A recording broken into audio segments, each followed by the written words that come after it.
Hi, my name is D.M. Barr. I am the author of such psychological thrillers as Expired Listings, Slashing Mona Lisa, and the upcoming Saving Grace. So look for them wherever you purchase your next great reads.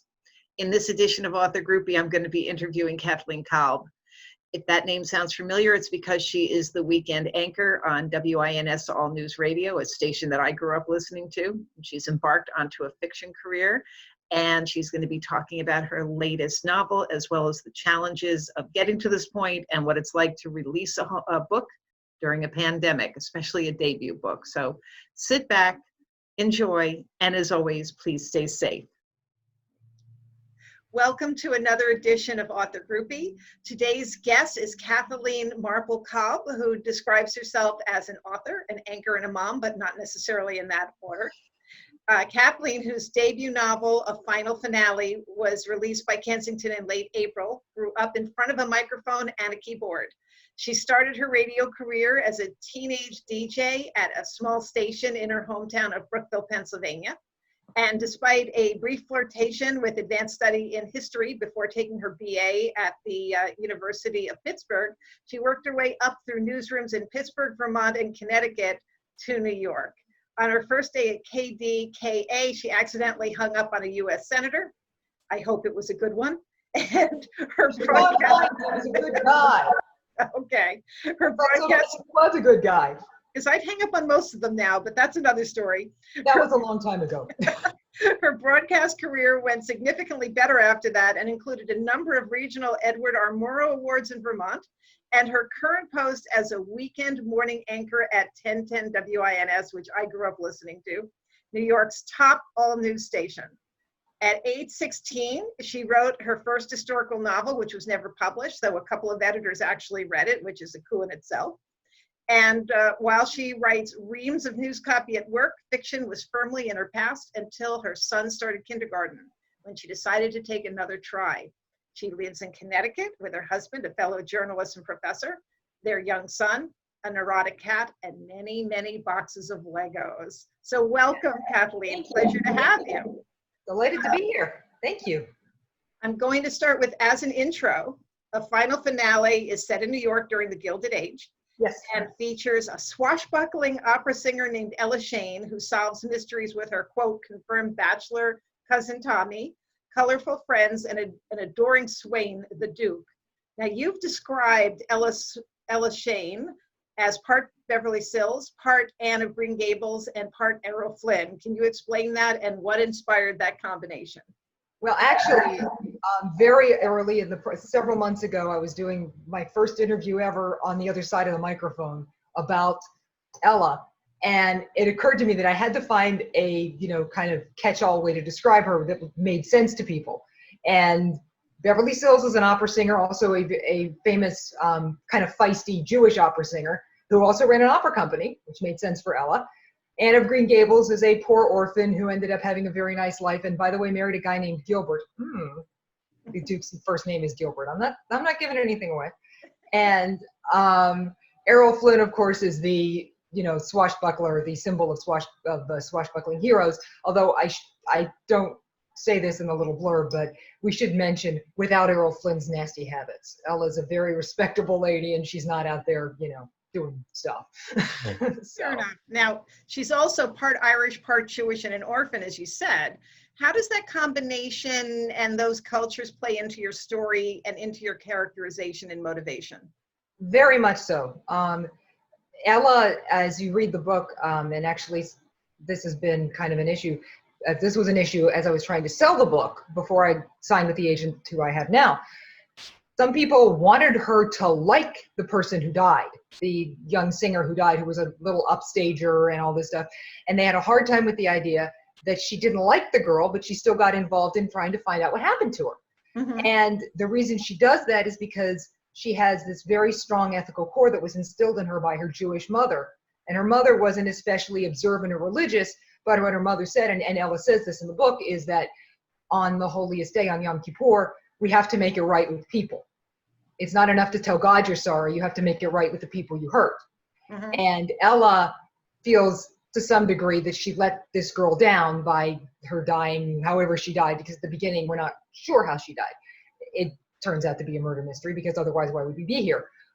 But she feels very much a very strong ethical obligation to this girl. It's not, oh, my little friend died and I feel sad about that. It's, I didn't really like her, but I'm responsible for her and I need to take action. So there's very much, and we see Ella lighting Sabbath candles and thinking about her mother and that kind of thing. And that continues in the series. She continues to have a strong connection to her mother's faith, but she also goes to mass. One of her close friends is a priest. Her cousin Tommy's best friend is a priest. And so Father Michael's hanging around the house all the time. And so we see Father Michael, and Ella goes to mass, and Ella lights a candle for her father, Frank O'Shaughnessy, who was obviously an Irish Catholic. And so we see her practicing both faiths, and which is in its own way very modern, although Ella doesn't think it through in any kind of modern way. What she says is, I figure God created me and he knows what I am and he'll figure it out when the time comes. And I love that. And I love the multicultural aspect of it. Now she also plays roles like Romeo. Yes. How does that happen? Does it still happen? And did you want to make a feminist statement or say something relevant to what's happening and what's important to readers today? Well, the first thing I wanted, I wanted a woman who could play, who was a very active female character. I wanted to write a female kind of swashbuckler, an action hero, because I grew up, as a lot of other people did, watching all those great old movies with Errol Flynn and the swordplay, and Olivia de Havilland, who was no slouch in the real world. She was not a little delicate flower, but she's standing there going, oh, swordplay, I'll just stand here while the guy, no! I hated that. I hate it. And, you know, don't even get me started on the Kevin Costner Robin Hood, where they put Mary Stuart Masterson in a sheet to stand there going, no, no. So I wanted to write a female character who was very strong. And many years ago, when I was getting off the air one night, one of the guys said to me, I had just done the top of the hour shift. For those who are not in broadcasting, the top of the hour is 00 to 30, because that starts at the top, and then the bottom of the hour is 30 to 00, because it starts at the bottom of the clock. It's an old clock reference. If you have digital clocks, you know, whatever. And I had done the top of the hour show, and one of the guys said to me, oh, you're doing the boy shift tonight. Many, many years ago, not at Wynn's when I was there, when I'm here, and my boss is wonderful, supportive, and, you know, backs women, you know, great, it's great. So this was before my time. A woman couldn't open the hour because we aren't authoritative enough. You need that male voice of God to open the hour. So I remembered that, because it was one of those whistling in the graveyard jokes. It's funny, but it's not funny. And years later, when I was looking for something to write, I stumbled across a book. I read everything. I was reading a book about young singers at the Met, and there's a woman who's a mezzo, and mezzo sopranos tend to be categorized as doing witches and bridges. Witches, obviously, and bridges are trouser rolls, which are women's roles sung by men. I mean, men's roles sung by women, sorry. Men's roles sung by women. And this is the background part that I think has scared away at least one reviewer, so I apologize. In the 17th century and before, these roles were sung by castrati, men who were, unmanned. And pretty soon people realized that was not a great way to get opera singers. And somebody still had to sing those roles because there's all these great operas written for guys with these very high voices, which leads us to women like Ella, who have the range to do it. And she's not a small girl. She's like me. She's a big, sturdy woman. Not sturdy like a linebacker, but a big, tall girl. And she can comfortably pass as a young man on stage. And so it was kind of like, it all kind of just came together one day when I was walking in Washington Square Park, which is what's behind me. And I'm thinking, she could live in the Washington Square area and she could do male roles and it could be cool and she could swashbuckle. And, it just kind of, by the time I got to work that day, I kind of had it. So. Since you did allude to opera, do you have to be an opera fan to enjoy a Fatal Finale? Or what would you say to people who aren't sure if they want to read about a diva? Yeah, opera, it's nice if you have the opera background. I don't have a big opera background. I learned a lot of what I have to learn about opera for this book. I came to liking opera because I love Beverly Sills. I think she is like the best thing ever. And many years ago, I did read Marilyn Horne's autobiography, and Marilyn Horne is someone who was known for singing trouser rolls, and I just don't like her as much as Beverly Sills. And Beverly Sills is a personality. She's somebody who's a personality well beyond the opera world. And Ella's the same thing. She's a great New York character. She's not necessarily, if it's nice if you know opera, but I picked the Romeo and Juliet as the background for this opera, for this book, for the specific reason that you don't have to know opera. If you have a reasonable understanding that Juliet takes poison in the main scene, you're good. Then how did you even get the idea for this? I mean, a news anchor writing about a woman singing men's roles. Where'd that come from? Yeah, it was the, oh, you're doing the boy shift tonight. And Yeah, okay. and that stuck. And then, that was well before my son was born, because we were still in our old building, not where we are now near Washington Square. And so this was like my first year or so of Wins and a girl boy shift. What? And it's one of those things that is so weird it sticks in your mind. And Very cool. Well, the one thing that most reviewers agree upon is that your characters are colorful and interesting, people you want to spend time with. So did you get any inspiration from real life on those? Yeah, I think all of my characters, I don't have anyone who's a one-to-one. I didn't pick anybody up and put them in the book. But the dynamics between the characters are definitely dynamics that are real in my life. Like the way Ella relates to Preston, who is kind of her favorite uncle, is the way that I relate to one of my colleagues. He's kind of like, the fantasy dad figure, and I kind of relate to one of my colleagues that way. And the female friendships are very much like the relationships I have with my female colleagues, and that kind of thing. Great. So in the book, the women are very well aware of the limits that the world places on them in 1899, and many characters are often testing and pushing those limits. How do you make those issues part of the plot?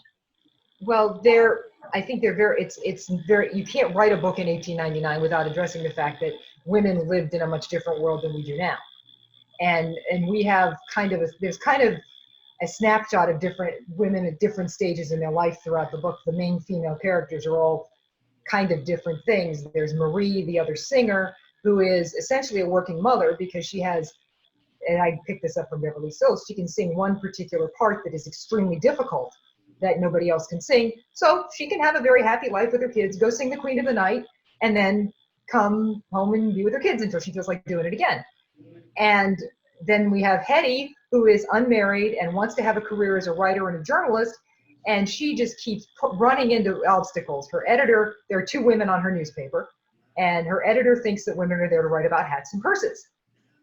And Hetty keeps trying. She's trying to write about, she tries to get to write about women baseball fans at a baseball game, and we go and the gang goes to the Giants game, and Hetty can't get in the press box because to be in the press box you must be a baseball writer, and to be a baseball writer you must be a man. Yeah. So Hetty runs into that, and ultimately Hetty's efforts to get something else lead to the solution of the mystery.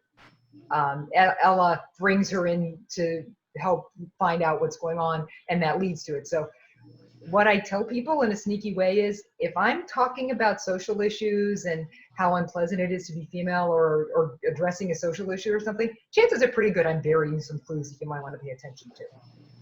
Absolutely. So Ellen makes a living with her voice, and as a radio news anchor, so do you.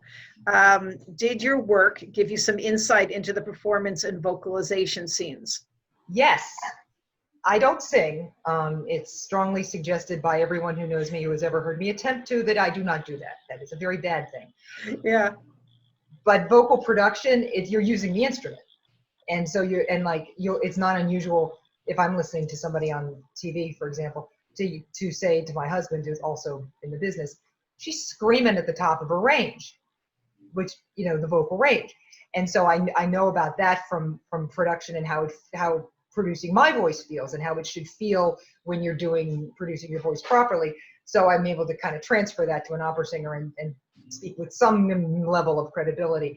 Again, some of the stuff about, at one point we hear of that the woman who died was practicing music that was well beyond her skill level and her range, and that was very dangerous. And that was stuff I picked up from Beverly Sills' memoirs, how dangerous it can be to push your voice too far too early. And singing karaoke would be pushing yours? Because Oh, I yeah. know that's true for me. My husband says that when I sing the national anthem, people from 20 different countries stand up People just hide under furniture when I try to sing. Yeah, we got to do that together. I think we would have a good I time. was able to growl a lullaby for my son when he was, teeny tiny, and that was as far as it went. But very quickly it started. As soon as he was able to talk, it was, stop it! I don't need that. That's great. So back to you and writing. Does a lifetime of writing news copy make it harder or easier to write fiction, and why? I'm thinking, does the incentive to bring resolution to a story, Yes. is that it? Fun. It's fun. You can say anything you want. You're all, particularly with like the stupid criminal story du jour, you always want to say, and then the moron left his wallet at the crime scene. And you can't do that. Well, I can get close. I can say, Mom always said you can't fix stupid. But I can't, sometimes you can't say that thing that you're thinking. But in fiction, you absolutely can. Yeah, and make them do what you want them to do, which I personally like, because you can't do that with kids. No, you can't. No, yeah. Well, and the other thing I think that in fiction that is so wonderful is you're right. You're absolutely right. The resolution, that is so important, because we can, particularly in this uncertain world that we live in, we can know, I can see that justice is done in my book. The people get their just desserts. It's nice. Absolutely. So you describe yourself as a weekend anchor and a weekday mom. So how does that work? And was it what you planned when you started your career? I mean, what's the hardest part of prioritizing your schedule, especially when kids are involved? Well, I have one kid, and he's pretty good most of the time. Being fourth grade teacher for the last 3 months has been a little interesting for everybody. Fourth grade assistant teacher, I should say. No, slam on his teacher, who was phenomenal. But under normal circumstances, I come to New York on Saturday and Sunday, work morning drive. My shift starts at 1 a.m. Sorry, my shift starts at 2 a.m. I work until 11:30, walk up to Grand Central, take a train home, get home around 3:30 p.m., hang out with the family for a couple hours, get on the train and do it all again. That's my standard weekend. And I leave the house at like 10:30 on Friday night. I get up at 9:30. That's when I'm not working from home. Mm-hmm.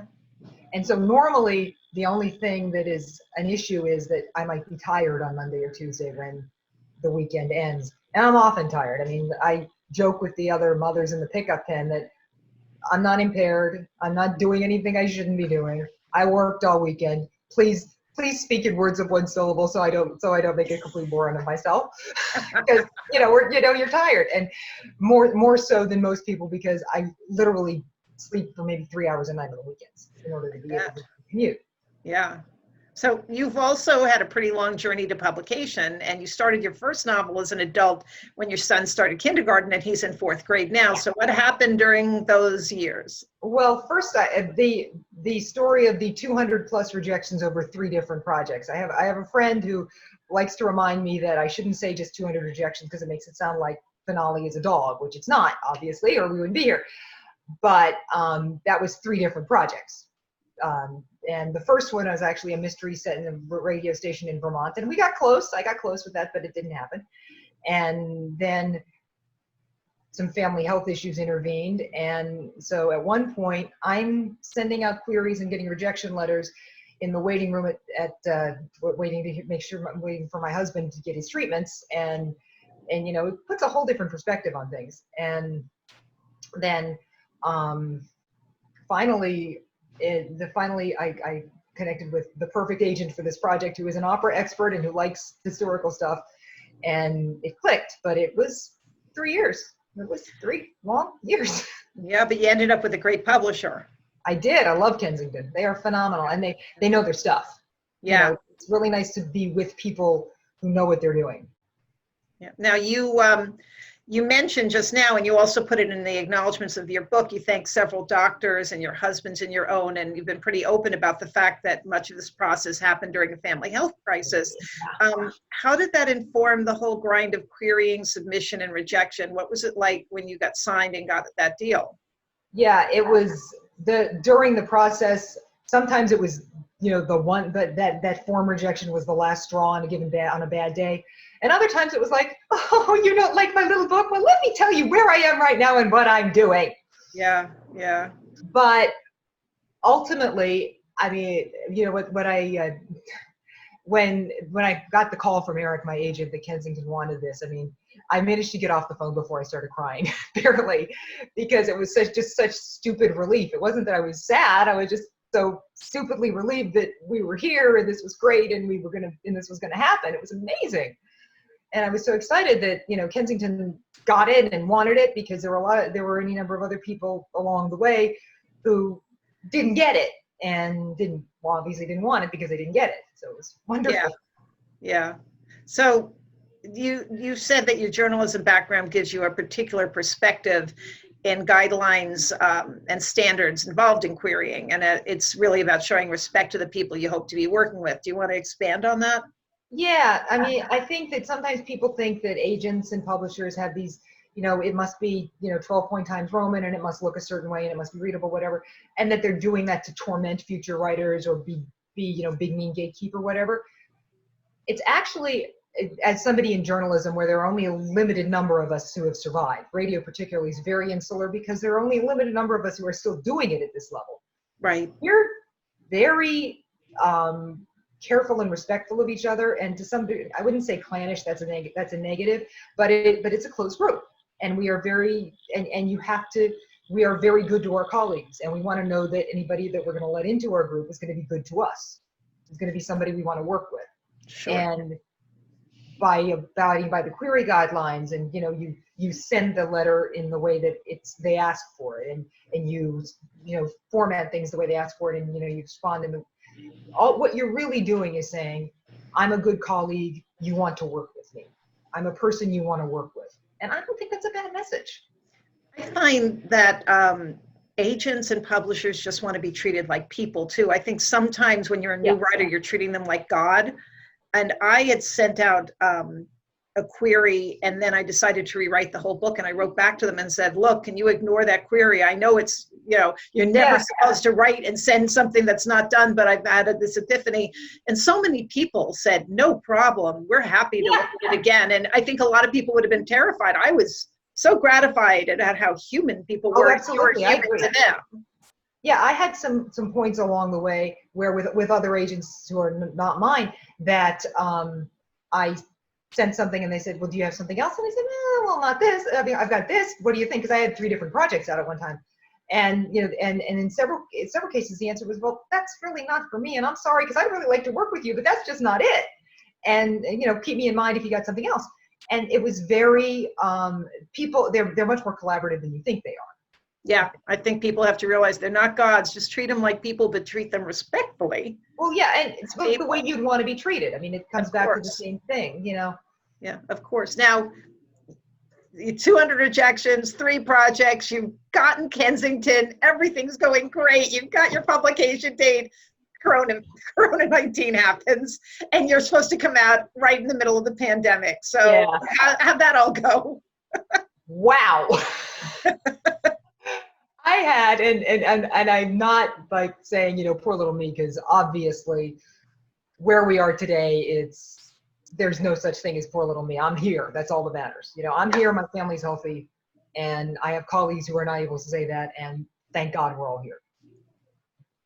But wow, I had a book signing scheduled for publication day, which never happens for a debut author. But the Yale bookstore had an open day, and they happened to have an open day on pub day, and I was all jazzed, and my husband was going to come, and my mother was going to come, and everybody was going to be there, and it was going to be a thing. And yeah, you know what day that was? April 28th. And I spent that day in my house in leggings and a t-shirt. But I did, except for the Facebook Live where we all raised a medicinal sherry to publication day, because, you know. Yeah. So it's been all virtual. I mean, the launch has been virtual. Yeah. Yeah. And that went well for you? You know, I don't know, because I have not seen major sales figures. I mean, that's not my area. I don't see like how, you know, exactly how many of whatever I've sold. Mm-hmm. What I do know is that the review's been pretty good. Especially, I've gotten a couple of really good reviews from a couple of really good publications, and I'm totally impressed by. And the readers who do read it seem to like it. And I'm doing the best I can to get the word out on social media, because social media and virtual Zooms is all we got right now. Yeah, all authors. Don't I know it? Yeah, right. Yeah. Are you doing virtual Zooms and that kind of thing right now? I'm president of an RWA chapter. That's all virtual. I'm doing Right. this author groupie. That's all virtual. I work as a realtor, so those meetings are every single day. Right. We're actually doing virtual presentations to sell homes, and it's Wow. working. Yeah. We're selling virtually. So yeah, my life is on Zoom. Yeah. I mean, I guess the thing is that I don't know any better because I'm a debut. And so, when things get weird, and this has always been, I'm a country girl. I came from outside Brookville, PA, which is sort of outside Pittsburgh. It's near Punxsutawney. And if you didn't adapt, you were going to be in the trailer park. So, okay, curveball. Let's see what we do now. And we're here, Yeah, and I saw your reviews, and they're really good. Thanks. I think that's great. So the good ones are on the webpage. What's coming up for you and for Ella? What's coming next? No spoilers unless you want to give them to us. Thank you. Ella will be back. I have a 3-book deal with Kensington, and Ella number 2 is coming soon. A cover reveal to come soon. It's called A Fatal First Night, and it takes place during the run of a made-up opera called The Princes in the Tower. So again, you don't have to be an opera fan if you like backstage stuff, if you like theater, and if you know who the Princes in the Tower are, which most people who've had Western Civ or whatever, I'm dating myself, whatever we're calling it now. As long as you know you don't even need to know who the Princes in the Tower are. As long as you like backstage stuff, you're fine. And it's a totally made up opera so that it fits the plot points, so that I can use it for various things. Because I don't have the deep opera background to put myself backstage in something that is, really, and so it made sense to make one up. So. I get it. I mean, that's why when I write books, the towns are made up. So nobody can fact check me. And if I quote lyrics, they're usually my own lyrics. So I don't have permission. Well, I actually wrote, I'm working on something involving a DJ. And the first draft, she quoted lyrics every once in a while. And then I went online and I researched, how much lyrics can you get away with? And the answer is none. Yeah, none. Yeah. So if you've written your own songs, it works out better. Yeah, well, we don't really have songs. We just have the titles of arias. Like Elizabeth Woodville's Vengeance aria is called My Son's Blood Cries Out. Stuff like that. Which is, very operatic, right? Yeah. Very dramatic. Well, so do you have a few pages you'd like to read for us for a final finale? Great. Yes, absolutely. Let's do the initial duel, because this is how we meet. This is how we meet Gilbert the Duke, who is sort of who in this one maybe is the love interest, but as we get into if he shows up in A Fatal First Night, he's not there at the beginning of A Fatal First Night, but if he shows up, he'll probably be there for a good reason. So this is when Ella and the Duke meet for the first time. He walks into her studio at the top of the Washington Square Townhouse, which is what's behind me. The top floor is Ella's rehearsal studio, and Ella and her cousin Tommy, who is her manager, he's a former boxing champ, are fencing. He's trying to fence, and she's much better than he is. And the Duke comes in, and he informs her that he wants to know what happened to his cousin. And he has already, and she says to him, "Well, Your Grace, I don't know how much you know. I've already seen the report from New Haven. I want to know what she was doing with you theater people." Tommy's eyes narrowed at the last 2 words, pronounced in a tone redolent with disdain and the unmistakable suggestion of all manner of impropriety. I offered a cool response as my sympathy for the Duke of Something died an early death. "Theater people?" I repeated. She was a gently brought up lady who did not belong in that world. "Oh, well, aren't you the precious one?" I took a breath and tried to tamp down my Irish temper. I explained, if not excuse, my next action as an effort to do something other than slap the judgmental scowl off his face. I grabbed Tommy's foil. "How's your fencing?" "What?" "My practice time is limited, and we theater people must stay sharp to earn our keep. I'll talk to you while we spar." Gilbert St. Aubyn's stern face softened a bit. "All right." He doffed his immaculately tailored coat and suit jacket with a black armband still on the sleeve, no doubt for poor Violette, or whatever her name really was.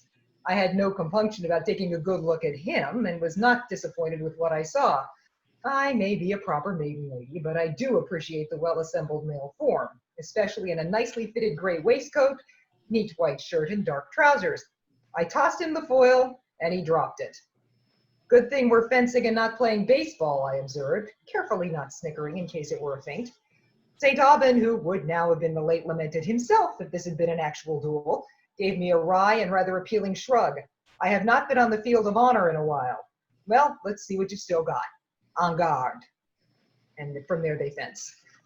That was great. Now, I know you have an audiobook. Did you do the narration? I did not. No, I You did should not. have. That was terrific. Thank you. Kensington, as you probably know, uses a company for that, and it's a whole different thing.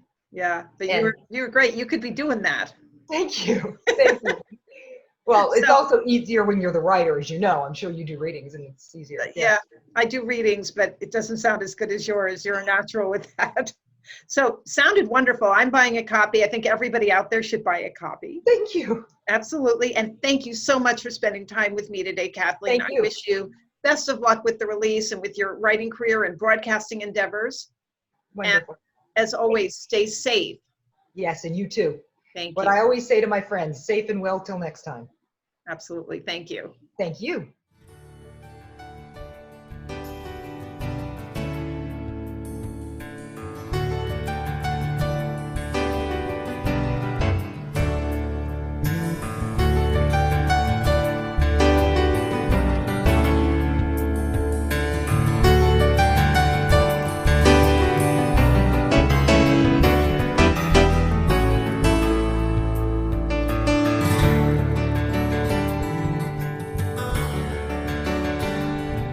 In the gray early morning, I drive down the road to the bridge over the river to the city far from home.